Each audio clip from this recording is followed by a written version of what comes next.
Hello everyone, welcome back to Rajni classes. और आज की इस वीडियो में हम करेंगे ड्रेनेज सिस्टम। अगर आप ड्रेनेज सिस्टम के हैंड रिटन नोट्स चाहते हैं तो आप मुझे फॉलो कर सकते हैं इंस्टा और फेसबुक पे, लिंक आपको डिस्क्रिप्शन में मिल जाएगा। तो चलिए अब हम देखते हैं ड्रेनेज सिस्टम के बारे में। तो सिस्टम का तो हम सभी को पता है। सिस्टम क्या होता है? किसी भी काम को एक व्यवस्थित ढंग से करना, एक अच्छे ढंग से करना ही सिस्टम कहलाता है। लेकिन ड्रेनेज सिस्टम में हम जब समझते हैं तो सबसे पहले हमें यहाँ पे देखना है ड्रेनेज का मीनिंग क्या होता है।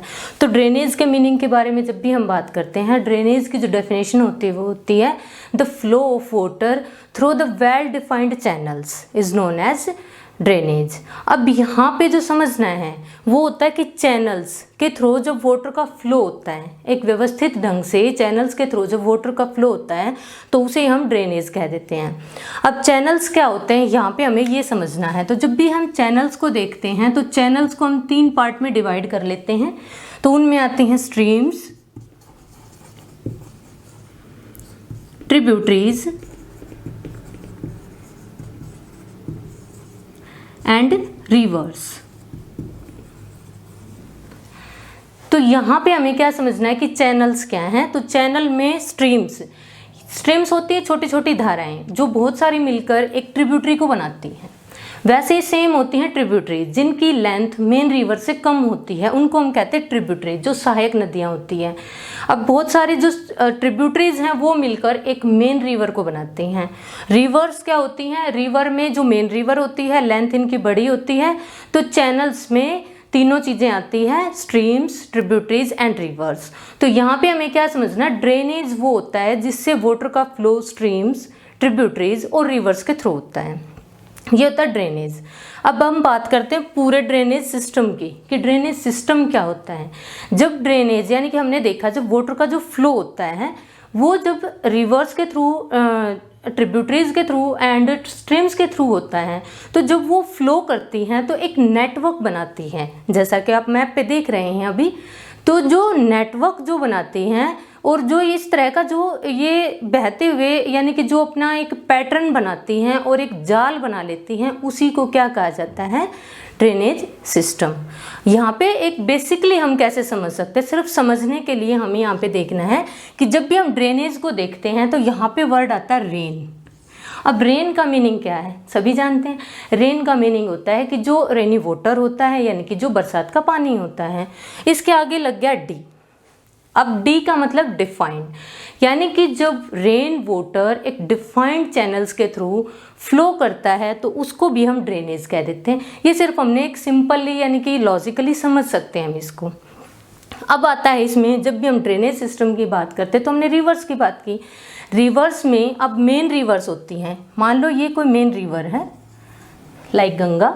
अब मेन रिवर है जब ये फ्लो करती है यानी कि ओरिजिन पॉइंट है। ये ओरिजिन पॉइंट होता है कि जहाँ से वो शुरू होती है, यानी कि जो स्टार्टिंग पॉइंट होता है ओरिजिन पॉइंट, और ये होता है इसका डेस्टिनेशन पॉइंट, यानी कि जहाँ पर वो अपने वाटर को लास्टली डिस्चार्ज करती हैं। जैसे हम देख सकते हैं गंगा लास्टली जो बे ऑफ बंगाल है वहाँ पे अपने वाटर को डिस्चार्ज करती है, यानी कि उसमें बे ऑफ बंगाल में वो गिर जाती है, डिसअपीयर हो जाती है उसमें। तो यहाँ पर हमें क्या देखना है कि जो ओरिजिन पॉइंट से और डेस्टिनेशन पॉइंट तक जो भी रिवर एक जो एरिया को कवर करती है, यानी कि एक स्पेसिफिक एरिया होता है जिसको वो अपने पानी से ढकती है। अब जो ये स्पेसिफिक एरिया होता है इसको कहा जाता है कैचमेंट एरिया। कैचमेंट एरिया, ये हमने बात की मेन रिवर की, कोई भी बड़ी नदी होती है। अब साथ में हम इसमें देख लेते हैं कोई भी ट्रिब्यूटरी, जैसे गंगा की ट्रिब्यूटरी होती हैं सोन, गंडक, यमुना, तो कोसी। तो उनमें से हम किसी भी एक को मान लेते हैं हम ये यमुना रिवर हैं। तो जो यमुना रिवर भी अपने ओरिजिन पॉइंट से और डेस्टिनेशन पॉइंट तक, यानी कि जब ये गंगा में मिलती है तो डेस्टिनेशन पॉइंट तक जितना भी एरिया कवर करती है, तो उस एरिया को जब छोटी रिवर होती है जो वो एरिया कवर करती है, यानी कि जो कैचमेंट एरिया होता है छोटी रिवर्स में, उसको कहा जाता है वाटरशेड एरिया। तो इसको हम क्या कहेंगे? वाटरशेड। मेनली हमने 2 ही चीज़ें सीखी। जब भी कोई बड़ी नदी होती है, मेन रिवर होती है, जब वो किसी भी कैचमेंट एरिया को कवर करती है, एक स्पेसिफिक एरिया को कवर करती है, जो एरिया वो अपने पानी से ढकती है, तो उसको कहा जाता है कैचमेंट एरिया। और जब छोटी नदी कोई भी उस एरिया को कवर करती है पानी से, तो उसको कहा जाता है वाटरशेड। मेनली अब हम यहाँ पे देखते हैं कि जो भी हमने बात करी थी मेन रिवर की, तो मेन रिवर जब भी अपने एक स्पेसिफिक एरिया को कवर कर रही है, यानी कि जो कैचमेंट एरिया मेन रिवर जो कवर करती है, उस एरिया को रिवर बेसिन कहा जाता है। क्या कहते हैं? River basin. Like Ganga river basin, Brahmaputra river basin. इसमें समझना क्या है कि रिवर बेसिन सिर्फ और सिर्फ एक मेन जो रिवर अपना जो वाटर फ्लो करती है जिस एरिया में, उसका जो एरिया कवर करती है, यानी कैचमेंट एरिया जो होता है, उसको रिवर बेसिन कहा जाता है। लेकिन साथ में जब मेन रिवर के साथ उसकी ट्रिब्यूटरी, यानी कि जो उसकी सहायक नदियाँ होती हैं, स्ट्रीम्स होती हैं, जो पूरा एरिया देखते हैं कि मेन रिवर और उसकी ट्रिब्यूटरी के द्वारा कितना एरिया कवर किया गया, कितना एरिया कैचमेंट एरिया में आया उनमें, तो उन सबको मिला के, यानी कि ट्रिब्यूटरी भी मिल जाएगी और मेन रिवर भी, इनको मिला के उनको कहा जाता है ड्रेनेज बेसिन। तो ये हो गया drainage basin.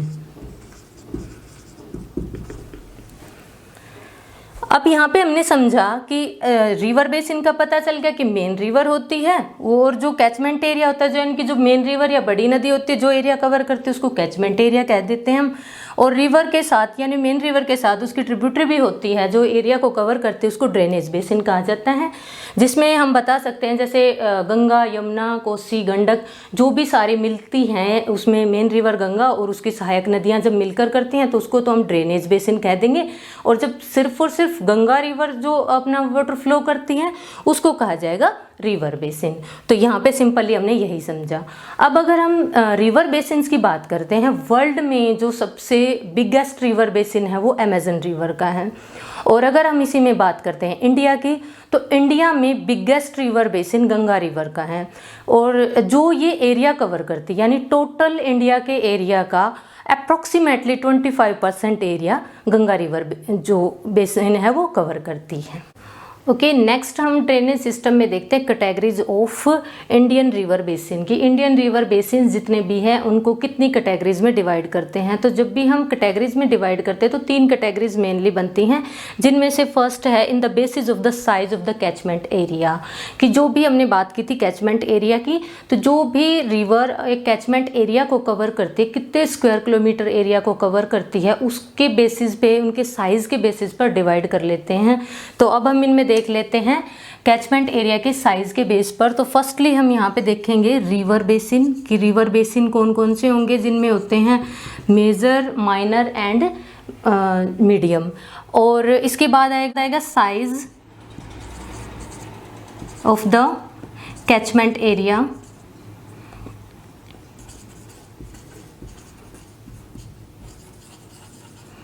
In square kilometre. यहाँ पे हम जो भी बात करेंगे वो स्क्वायर किलोमीटर में शो करेंगे उनको।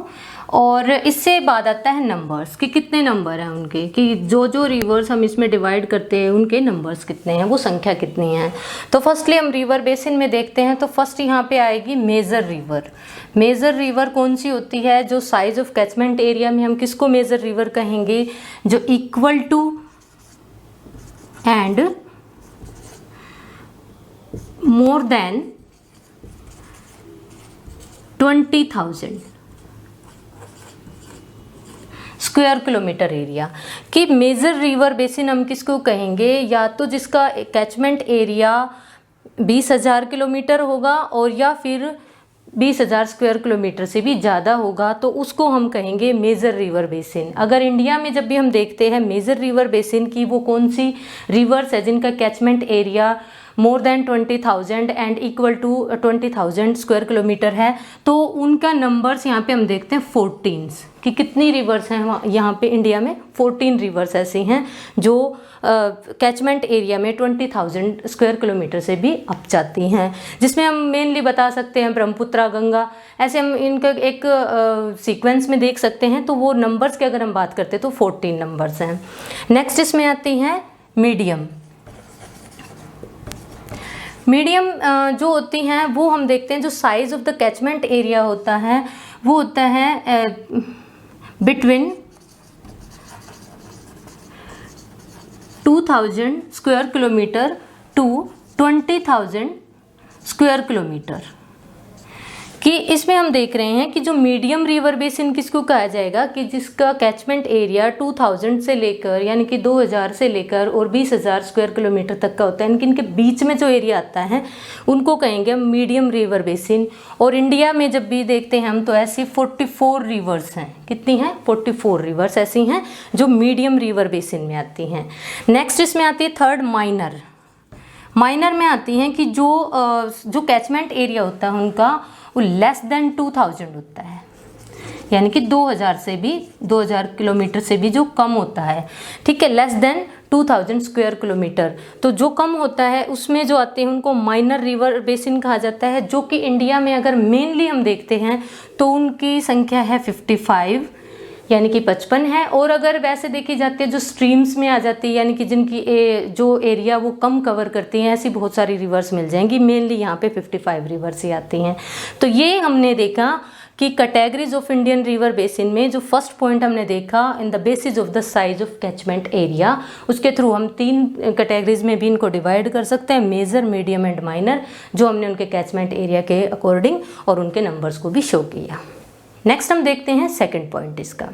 सेकंड पॉइंट में यानी कि हम देखते हैं इसमें जो इंडियन रिवर बेसिन की सेकंड कैटेगरीज में आती है on the basis of discharge of water orientation to the sea, यानी कि जो भी रिवर्स अपने वाटर को डिस्चार्ज करती हैं सी में, तो वो कौन से सी में करती हैं? तो इंडियन जो रिवर्स हैं वो मेनली 2 सी हैं, बे ऑफ बंगाल एंड अरेबियन सी, इन्हीं में अपने वाटर को डिस्चार्ज करती है। इन्हीं के थ्रू 2 कैटेगरीज में या 2 ग्रुप्स में हम इनको डिवाइड कर लेते हैं। तो जो फर्स्टली आता है इसमें द अरेबियन सी ड्रेनेज, इसमें अगर हम बात करते हैं तो जो टोटल ड्रेनेज सिस्टम का 23% एरिया जो या टोटल ड्रेनेज सिस्टम की जितनी भी रिवर्स हैं उनका 23% एरिया जो रिवर्स हैं वो अरेबियन सी ड्रेनेज सिस्टम में जाती हैं, यानी कि उनके डिस्चार्ज जो करती हैं उनमें से 23% वाटर अरेबियन सी ड्रेनेज में जाता है। इसमें हम मेनली बता सकते हैं Indus, Tapi, Mahi, Periyar rivers. Okay, next इसमें आती हैं the bay of Bengal drainage.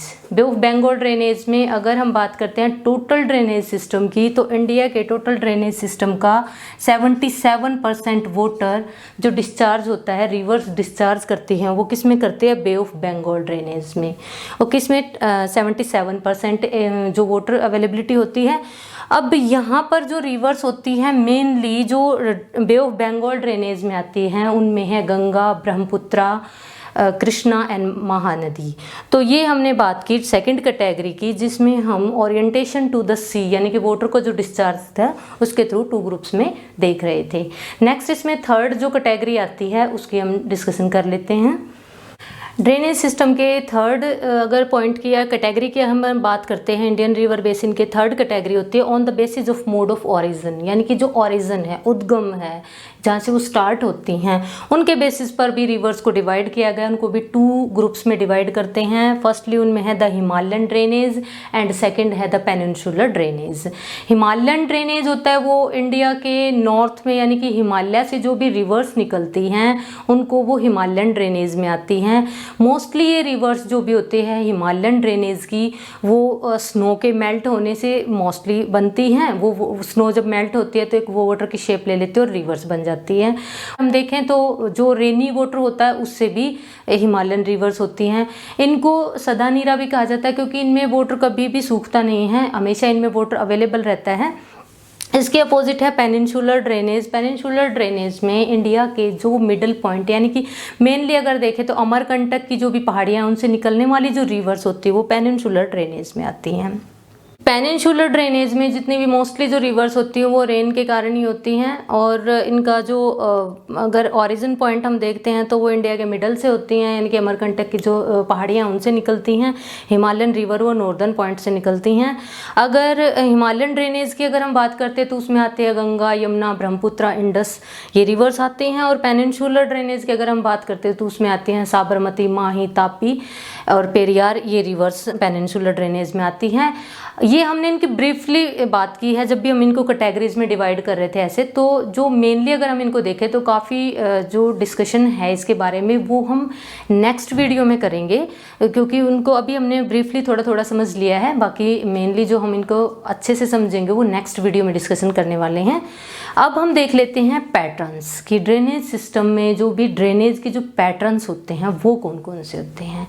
तो जब भी हम पैटर्न्स की बात करते हैं तो सिंपली हम कैसे समझ सकते हैं कि पैटर्न होते क्या है। पैटर्न किन को कहते हैं? डिज़ाइंस को कहते हैं। तो ड्रेनेज का हमें पहले ही पता चल गया। ड्रेनेज क्या होता है? फ्लो ऑफ वाटर का जो जिस भी चैनल्स के थ्रू वाटर फ्लो करता है उसको हम कह देते हैं ड्रेनेज। अब ड्रेनेज पैटर्न क्या होंगे कि जो भी ड्रेनेज से जो डिज़ाइन बनते हैं, यानी कि जो रिवर्स बहती हैं, उनके स्ट्रीम्स होते हैं, ट्रिब्यूटरीज होती हैं, वो फ्लो करते हुए जिस डिज़ाइन में बहती हैं उनको कहा जाता है drainage pattern. Drainage patterns nature द्वारा प्रोवाइडेड होते हैं जिनका अरेंजमेंट रिवर्स और उनकी ट्रिब्यूटरीज के द्वारा होता है। ड्रेनेज पैटर्न्स के जो पर्टिकुलर टाइप होते हैं उनके लिए कुछ फैक्टर्स रिस्पॉन्सिबल होते हैं, जिनमें से कुछ इंपॉर्टेंट हैं जिनको हम देख लेते हैं। तो फर्स्ट इसमें आता है the slope of the land, कि जो लैंड का जो स्लोप होता है यानी कि जो ढलान होती है वो भी पैटर्न्स के बनने में बहुत ज़्यादा मतलब अपना इफेक्ट दिखाती हैं। सेकंड इसमें आता है अंडरलेइंग रॉक स्ट्रक्चर्स, कि जो वाटर फ्लो करता है अब उसके नीचे जो स्ट्रक्चर बना हुआ है वो किस टाइप की रॉक का है, वो भी उसको इफेक्ट करता है। कि अगर वो रॉक स्ट्रक्चर स्ट्रॉन्ग होता है तो वो कम टूटते हैं, फ्लॉट्स कम बनते हैं और जो वाटर है वो फ्रिक्वेंसली चलता है। लेकिन अगर उसमें जो रॉक स्ट्रक्चर है वो वीक होता है तो उसमें फ्लॉट्स ज़्यादा बन जाते हैं। तो इस तरह ये भी इफ़ेक्ट करती हैं। थर्ड पॉइंट इसमें है climatic condition of the area, कि जो जिस भी एरिया में जो ड्रेनेज पैटर्न्स बनते हैं उनमें जो क्लाइमेटिक कंडीशन होती है वो भी काफ़ी हद तक इफ़ेक्ट करती है। कि जैसे वार्म कंडीशन अगर होगी वहाँ पे क्लाइमेटिकली तो जो स्नो है वो ज़्यादा मेल्ट होगी और वाटर का जो फ्लो होगा वो भी ज़्यादा होगा। फोर्थ पॉइंट इसमें आता है जियोलॉजिकल टाइम पीरियड, कि टाइम पीरियड भी इनको काफ़ी इफेक्ट करते हैं। फिफ्थ पॉइंट में हम इसमें देख लेते हैं amount of the water flowing, कि जो फ्लो करता है वाटर उसके अमाउंट क्या है। अगर उसका अमाउंट ज़्यादा है तो स्पीड ज़्यादा होगी और वो फ्लोएंसी भी ज़्यादा बनाता है। अगर उसका जो वाटर फ्लोइंग है वो कम मात्रा में होती है तो रिवर्स के जो स्ट्रक्चर है वो काफ़ी इफेक्ट होता है इससे भी। अब हम देख लेते हैं types of the drainage patterns, की जो ड्रेनेज पैटर्न्स बनते हैं उनके टाइप्स कौन कौन से होते हैं। मोस्टली जो इनमें हम देखते हैं 5 टाइप्स जो कॉमन होती हैं, जिसमें फर्स्ट है द डेंड्रिटिक पैटर्न। ये जो पैटर्न है ये बहुत कॉमन होता है, यानी कि जो इसकी जो शेप होती है वो ट्री और उसकी जो ब्रांचेज होती है उनकी तरह ही दिखती हैं। और इस तरह की जो पैटर्न्स हमें मिलते हैं वो उस रीजन में मिलते हैं जहाँ पे यूनिफॉर्म रॉक स्ट्रक्चर होता है। मीन्स एक ही जैसी रॉक्स का स्ट्रक्चर होता है, वहाँ पर इस टाइप के जो डेंड्रिटिक पैटर्न है वो देखने को मिलते हैं। मोस्टली अगर ये देखा जाता है तो नॉर्दर्न इंडिया के जो प्लेन एरियाज़ हैं वहाँ पर इस तरह के पैटर्न्स देखने को मिलते हैं, जैसे गंगा और गोदावरी रिवर्स में इसी तरह के पैटर्न्स बनाती हैं। सेकेंड इसमें आता है रेडियल पैटर्न। इस तरह का पैटर्न वहाँ मिलता है जहाँ पर सेंटर में कोई पीक होती है, यानी कि ऊंचाई सेंटर में मिलती है और उसके स्ट्रीम्स है ना वो उसके स्लोप के साथ साथ डिफरेंट डायरेक्शन में फ्लो करती हैं। जैसा इसमें हम अगर एग्जांपल देखें तो अमरकंटक रेंज से जो भी रिवर्स निकलते हैं वो सभी रेडियल पैटर्न बनाती हैं। थर्ड पैटर्न की अगर हम बात करते हैं तो उसमें आता है रेक्टेंगुलर पैटर्न्स। तो मोस्टली जो इस तरह के जो पैटर्न्स मिलते हैं वो पेनिनसुलर इंडिया में देखने को मिलते हैं, जिसमें रिवर्स रॉक्स के फ्लॉट्स और फ्रैक्चर्स जो होते हैं ना उनमें से बहती है जो रेक्टेंगुलर शेप बनाती है। फोर्थ टाइप इसमें आती है ट्रेलिस पैटर्न। इस पैटर्न में जो प्राइमरी जो ट्रिब्यूटरीज होती हैं वो एक दूसरे के पैरेलल बहती रहती हैं, चलती हैं एक दूसरे के पैरेलल, जो प्राइमरी ट्रिब्यूटरीज होती हैं वो, और जो सेकेंडरी ट्रिब्यूटरीज होती हैं वो उनसे राइट एंगल पर आकर मिलती हैं। जैसे इस तरह के पैटर्न हिमालयन माउंटेन्स और ईस्टर्न रेंजेस में मिलते हैं, जिनको पूर्वांचल कहा जाता है। वहाँ पर ट्रेलिस जो पैटर्न्स वो देखने को मिलता है। फिफ्थ हम इसमें देखते हैं सेंट्रीपीटल पैटर्न। इसमें सेंट्रीपीटल मीन्स होता है moving towards a centre point, यानी कि जो भी जो सेंटर पॉइंट की तरफ मूवमेंट होती है उसको सेंट्रीपीटल कहा जाता है। तो इस पैटर्न में भी जो रिवर्स होती हैं वो सभी दिशाओं से बहकर आकर एक झील या जो डिप्रेशन होता है यानी कि गर्त जो होता है उसमें आकर गिर जाती हैं। इस तरह के जो पैटर्न हैं उनको सेंट्रीपीटल पैटर्न कहा जाता है। और इस टाइप के जो पैटर्न्स हैं वो थार डेजर्ट में ज़्यादा मिलते हैं। ओके फ्रेंड्स, आज की वीडियो में सिर्फ इतना ही। मिलते हैं नेक्स्ट वीडियो में, जिसमें हम करेंगे हिमालयन रिवर्स और पेनिनसुलर रिवर्स के बारे में डीपली डिस्कशन। आज हमने किया था ड्रेनेज सिस्टम और ड्रेनेज पैटर्न्स के बारे में। आपको वीडियो कैसी लगी कमेंट करके ज़रूर बताएं। अगर अच्छी लगी तो लाइक करें, एंड अगर आप मेरे चैनल पर नए आए हैं तो सब्सक्राइब करें, and follow me Instagram and Facebook. And thank you so much all of you.